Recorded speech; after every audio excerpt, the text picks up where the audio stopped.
Right now, I mean, millions of teenagers are experiencing the exact same neurological symptoms as, like, a gambler standing at a slot machine in Oh, Vegas. absolutely. Their dopamine is spiking, their cortisol is elevated, and their capacity for, long-term planning is completely offline. Only they aren't in a casino, they're just sitting on their childhood beds, staring into a glowing piece of glass. Yeah, and we often treat the phone as just like a smaller, faster television. But the Hmm. neurobiology tells a completely different story. Right. We're looking at a fundamental rewiring of how a young, developing brain calculates the value of effort, the meaning of patience, and, well, even how it interprets love and human connection. Wow. So today's deep dive is really dedicated to you, the listener. We have this massive stack of research sitting here. It is quite a stack. It really is, covering everything from neuroscientific studies on delayed gratification in mice to comparative psychology on short-form video addiction. Yeah, and we even have sociological papers on continuous partial attention and Hmm. like that modern digital dating trend of breadcrumbing. Exactly. So our mission today is to synthesize all of this and explain these digital trends simply. We want to give you the tools to help the teenagers in your life protect their mental well-being and their focus. That's the goal. Okay, let's unpack this. Because to really grasp what an app like TikTok or Instagram is actually doing, we kind of need to start with some mice in a laboratory. Yeah, we do. So there's this study published in Science Advances, and it gives us the perfect baseline for the neuroscience of waiting. Okay, lay it out for us. So the researchers really wanted to understand how the mammalian brain calculates the value of waiting for a reward. Mm. They trained these mice in a delayed gratification task. Like the marshmallow test for kids, basically. Exactly like that, yeah. The setup was simple. The mouse enters a specific zone. If it stays there for just a short time, it gets a tiny drop of water. Right. But if it actually has the patience to hold its position and wait, it gets a much larger water reward. I mean, we've all seen behavioral experiments like that, but how did the researchers actually observe what was happening inside the mouse's brain while it was making that choice? Well, they use a technique called fiber photometry. Fiber photometry. Right. Essentially, they were monitoring the calcium signals in very specific neurons in the ventral tegmental area, or the VTA. And those are the dopamine neurons, right? Exactly. They are dopaminergic neurons, the ones that release dopamine. So when a neuron fires, calcium actually rushes into the cell. Okay, I'm following. Think of that calcium rush as like a microscopic flare. By measuring those flares in real time, the scientists could literally see the brain making a decision. That is wild because, everyone always calls dopamine the feel-good chemical, like the reward chemical. Yeah, but it is far more accurate to call it the motivation chemical. Oh, interesting. And the researchers made a crucial discovery here. Hmm. These dopamine neurons, they don't just fire once when the mouse decides to wait. It's not like a light switch turning on. So what does it do? Their activity actually ramps up steadily. The signal increases the longer the animal waits for that larger reward. Oh, wow. I love to think of this ramping dopamine like a download progress bar for patients. That's a great way to put it. But like as you wait, the bar slowly fills up, and that rising level is what actually gives you the motivation to stay in the zone and just not give up. Precisely. The researchers describe this ramping up as a process of continuous deliberation. Continuous deliberation. Yeah, the brain is actively, moment by moment, calculating the value of waiting versus the temptation to just leave for an immediate, smaller reward somewhere else. Wow. And to prove that this ramping biological signal was the actual cause of the patients, they used something called optogenetics. Okay, I have to stop you there because this is a wild piece of science. Break down optogenetics for us because it genuinely sounds like science fiction. It really does. So scientists genetically modify those specific dopamine neurons to be highly sensitive to light. Then, they use a tiny fiber optic cable to shine a literal laser directly into that specific part of the mouse's brain. You're kidding? A laser in the brain. I know, and by flashing the light, they can artificially activate or silence those neurons on command. Unbelievable. When they use the light to activate the VTA dopamine neurons, the mice actually waited longer. Hmm. When they silenced the neurons, cutting off that ramping signal, the mice just gave up almost instantly. They really reduced their waiting time. I have to push back here, though. I mean, playing devil's advocate. Sure, go ahead. Couldn't you argue this is just the next iteration of a classic media panic? How do you mean? Well, every generation thinks the next generation's entertainment is going to destroy their brains. People said comic books were going to ruin attention spans.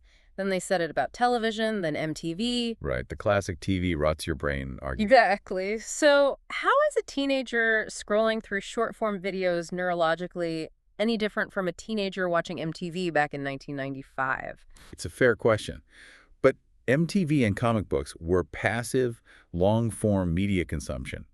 They did not alter the structural reward schedule at a granular level. Ah, I When see. you introduce platforms composed entirely of like 15-second variable rewards, you completely bypass that natural continuous deliberation process we just talked about. Right, because there's no waiting. Exactly. You are giving the brain the reward without requiring the wait. You're basically handing them the payoff before the download progress bar even has a chance to appear. Which brings us perfectly to the RJ Wave study in our stack, Yeah. because it looks specifically at short-form video consumption. Right. The impact of removing that weight isn't distributed equally. No, it's not. The study compared addiction levels between adults and adolescents, and the adolescents were significantly more addicted. So much more. Why is that gap so wide? Why is a 14-year-old so much more vulnerable to this mechanism than, say, a 40-year-old? It really comes down to neuroanatomy.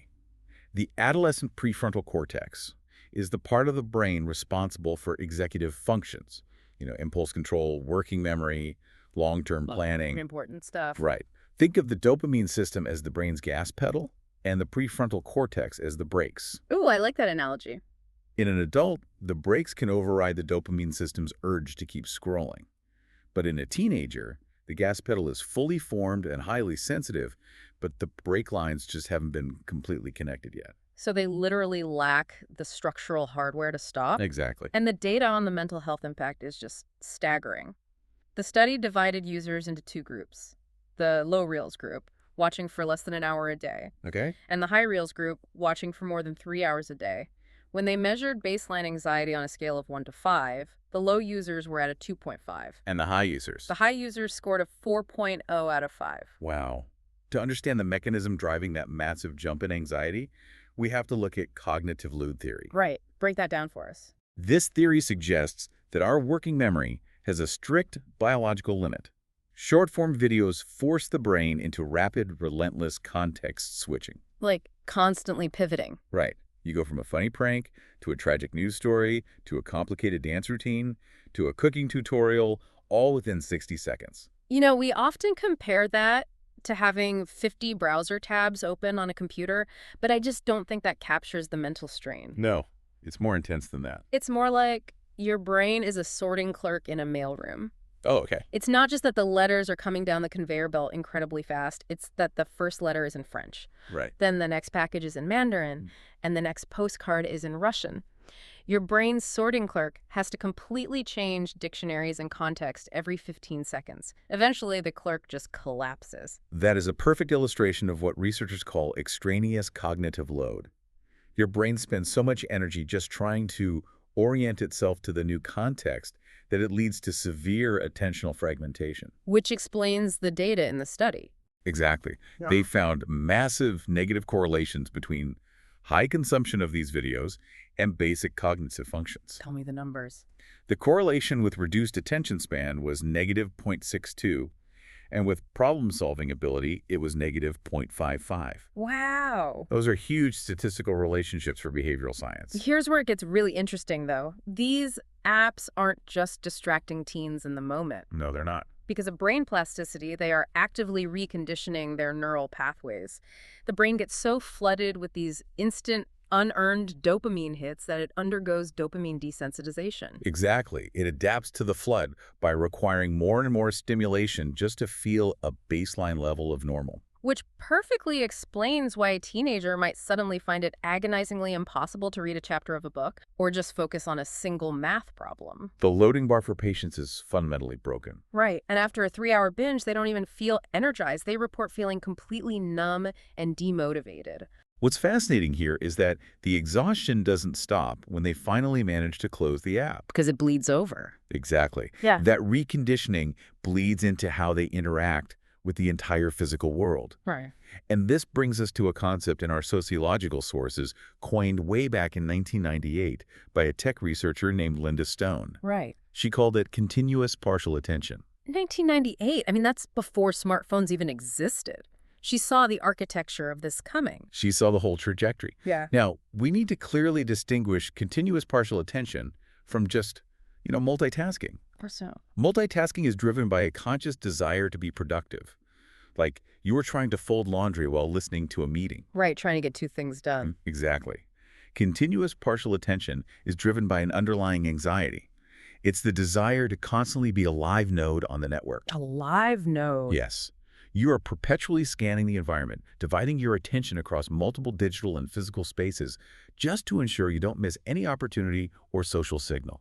Think about how you feel when you accidentally leave your phone in another room or in the car. There is that slight buzzing anxiety in the back of your head. Oh, absolutely. Now, multiply that feeling by 10 for a developing brain that has never known a world without a smartphone. I picture it like leaving your car engine idling